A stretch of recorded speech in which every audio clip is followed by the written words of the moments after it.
Cerremos los ojos un momento y viajemos a 1566. Estamos en Estambul, en el Palacio de Topkapi. El Imperio Otomano es, sin discusión, la superpotencia del planeta. Totalmente. Solimán el Magnífico acaba de morir. Casi medio siglo de un reinado glorioso. Y el imperio, se extiende por 3 continentes, desde las puertas de Viena hasta el Golfo Pérsico. La sombra de la media luna llegaba, a casi todo el mundo conocido. Exacto. Pero esa foto, esa imagen de poder absoluto, es justo donde empieza lo interesante de verdad, porque la muerte de Solimán no es el final de la historia, es el prólogo. El prólogo de la caída. De la caída, sí. Pero no un colapso de estos de película, ¿sabes? De un imperio que se derrumba en una semana. No, no. Lo que siguió fue un declive de más de 350 años. Un marchitamiento lento, agónico. Esa idea del marchitamiento me parece clave. No es una explosión, es como una estructura gigante que se va pudriendo por dentro durante siglos. Y hoy, precisamente, vamos a buscar dónde empezaron esas grietas. Ujú. Ese viaje de ser el terror de Europa a convertirse en el hombre enfermo de Europa, y cómo su caída, al final, dibujó el mapa del Medio Oriente con el que vivimos hoy. Exacto. Es una auténtica autopsia imperial. Vamos a ver cómo las intrigas de palacio, las derrotas militares y las revoluciones internas fueron desangrando al imperio, pieza a pieza. Vale, pues vamos a ello. Después de un gigante como Solimán, siempre está la pregunta del sucesor, y en este caso fue su hijo, Selim II. El apodo ya nos da una pista, ¿no? Le llamaban el borracho. Un apodo que, quizás sea un poco exagerado, pero capta un cambio fundamental. Selim II fue el primer sultán en toda la historia otomana que jamás lideró a sus ejércitos en batalla. ¿Qué diferencia? Solimán murió en campaña con 71 años. Pues su hijo prefirió delegar el mando. Se quedó en el palacio disfrutando de los placeres del harén. Y eso que parece un simple cambio de estilo de vida... Tuvo unas consecuencias enormes, supongo. El sistema estaba construido alrededor de la figura del sultán guerrero, ¿no? Totalmente.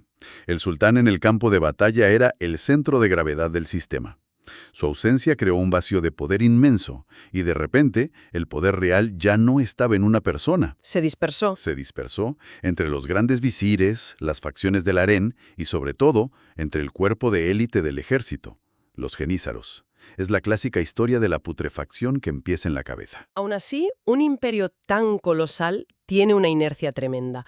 No se frena en seco. De hecho, su armada seguía siendo la fuerza más temida del Mediterráneo hasta un día muy concreto. El 7 de octubre de 1571, la batalla de Lepanto. Un enfrentamiento de una escala que hoy cuesta imaginar.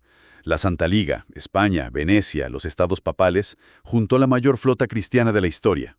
Y al mando, un jovencísimo don Juan de Austria. Se encontraron con la flota otomana en la costa de Grecia y, el resultado fue una carnicería. Los otomanos perdieron casi toda su flota, unos 200 barcos, 30.000 hombres. El mar se tiñó de rojo. A priori, parece el golpe de gracia definitivo. Parece. Pero aquí la historia tiene un giro fascinante. Después de la derrota, el gran visir Sokolu Mehmet Pasha se reunió con el embajador veneciano. Ajá. Y le dijo una frase que es legendaria. Al vencernos nos habéis afeitado la barba. Volverá a crecer. Nosotros, al conquistar Chipre, os hemos cortado un brazo. Nunca volverá a crecer. Esa misma. O sea, suena a pura propaganda para salvar la cara, ¿no? Después de una derrota así. Pues, en lo material tenía razón. La capacidad industrial del imperio era asombrosa. Reconstruyeron la flota entera en menos de un año. Y lo más importante, Se quedaron con Chipre. se quedaron con Chipre, que era el objetivo estratégico. Pero el gran visir se equivocó en lo fundamental. En que la guerra no es solo matemáticas de barcos y hombres. Exacto. Es psicología. Y Lepanto demostró que el monstruo podía sangrar. Durante un siglo, el avance otomano parecía un fenómeno natural, imparable. Y de repente, en Lepanto, los reinos europeos se dieron cuenta de que se les podía vencer. O sea, la reputación de ser invencible era un arma tan poderosa como la propia flota. Y en Lepanto no perdieron solo barcos, perdieron su aura. Vale, por fuera se rompe el mito. Pero has mencionado el harén, los visires. ¿Qué estaba pasando dentro de Palacio mientras tanto? porque suena a que la verdadera batalla se libraba allí. Y tanto que sí. Entramos en un periodo de casi un siglo conocido como el Sultanato de las Mujeres. Con los sultanes cada vez más recluidos, el poder real pasó a las mujeres del harén, sobre todo a la valide sultán, la madre del sultán. Y ahí emerge una figura que parece de una serie de televisión, Kösem Sultana, de esclava griega a gobernante de facto del imperio. Una de las mujeres más poderosas de la historia, sin duda. Gobernó como regente durante décadas, forjaba alianzas, eliminaba rivales. Su poder era inmenso. Controlaba una fortuna y tejía una red de lealtades y espionaje que la hacía temible. Pero este sistema de poder en la sombra tuvo un efecto secundario terrible, ¿no? Pienso en la institución del cafés. El cafés, la jaula, una idea que en principio parecía lógica. Para evitar las guerras civiles entre hermanos por el trono que habían desangrado al imperio, se decidió confinar a los posibles herederos en unos aposentos de lujo. ¿Una prisión dorada? Sin contacto con el mundo, sin experiencia de gobierno, sin ninguna preparación. Las consecuencias fueron devastadoras.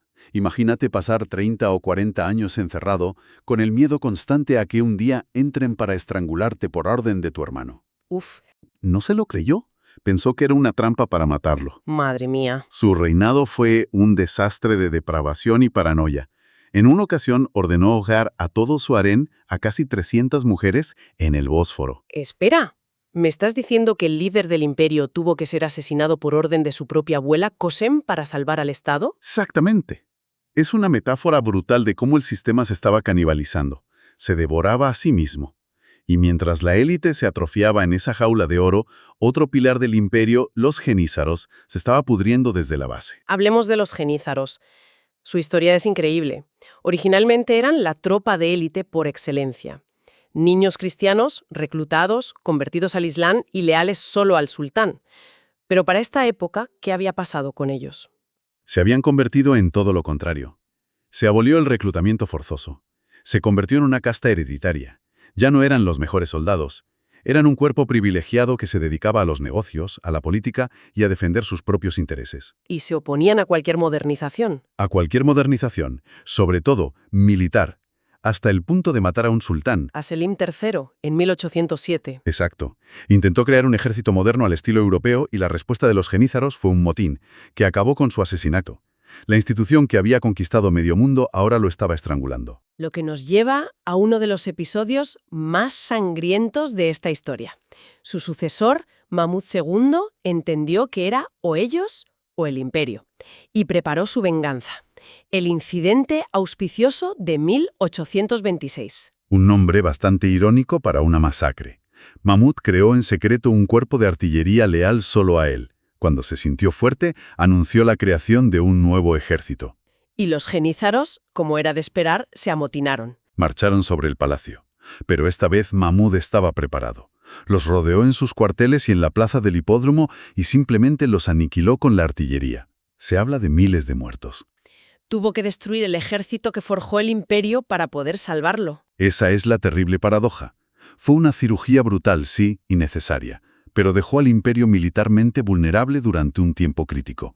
Acabó con el cáncer, pero el paciente quedó increíblemente debilitado. Y a pesar de toda esta putrefacción interna de sultanes locos y ejércitos rebeldes, el imperio aún fue capaz de un último y gigantesco esfuerzo.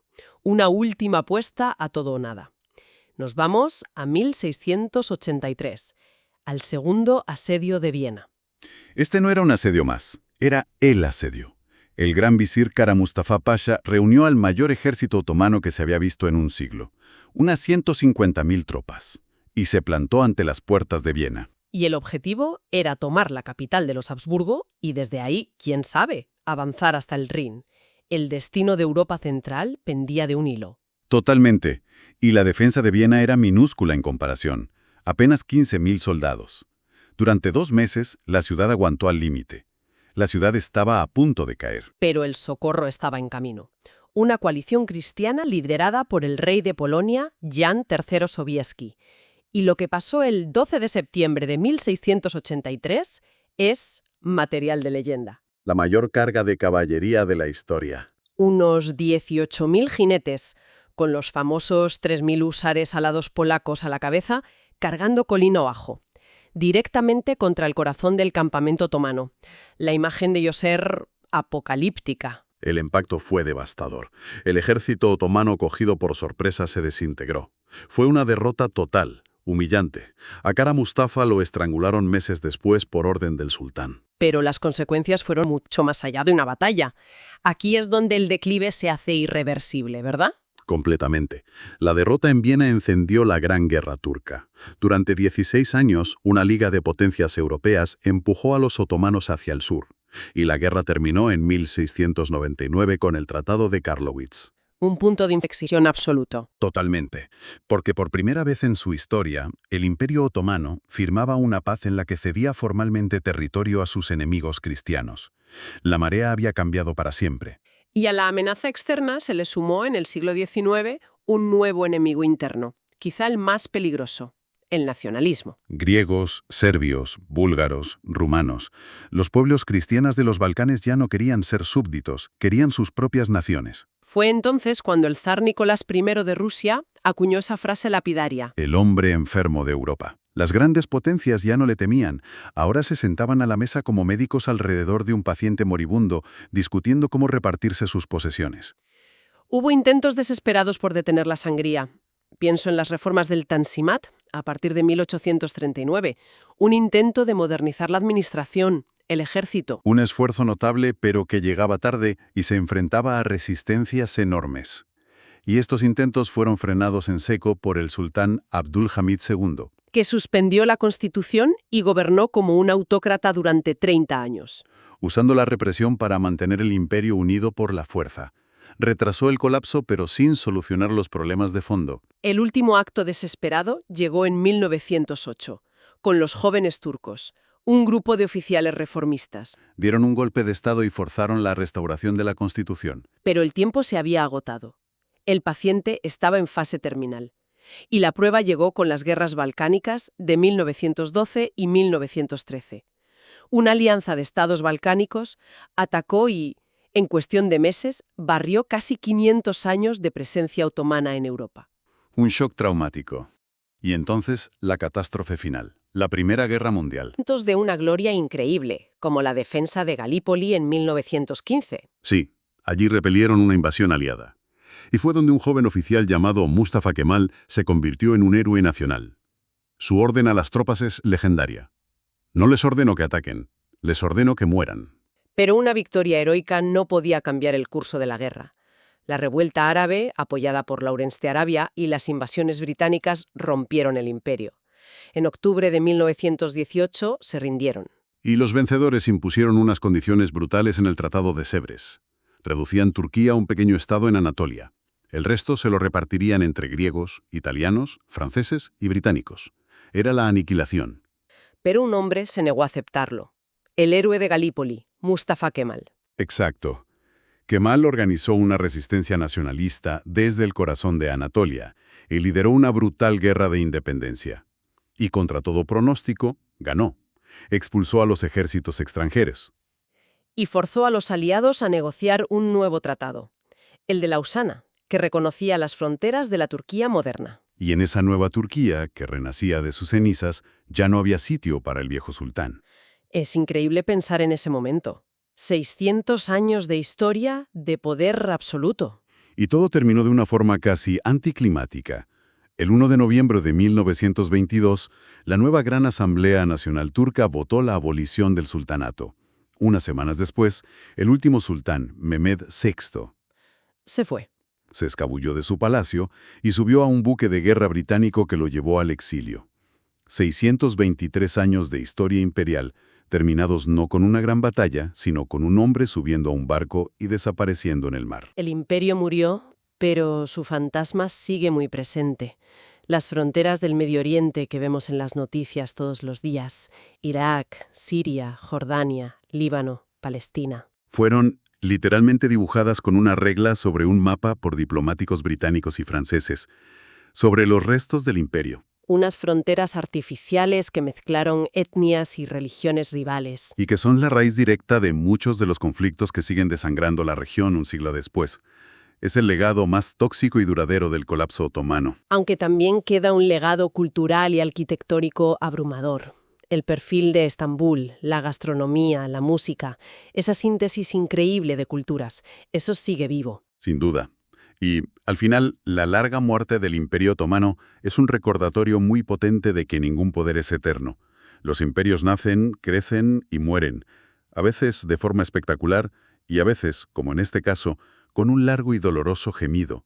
Su historia nos enseña que las causas de la caída casi siempre empiezan a gestarse en la cima del poder. Así que, para terminar, dejamos una idea en el aire. Cuando miramos los conflictos, las alianzas y las tensiones del mundo actual, desde los Balcanes hasta Oriente Medio, ¿cuántas de estas crisis no son más que los fantasmas de imperios caídos cuyas viejas fronteras y antiguos agravios siguen trazando líneas invisibles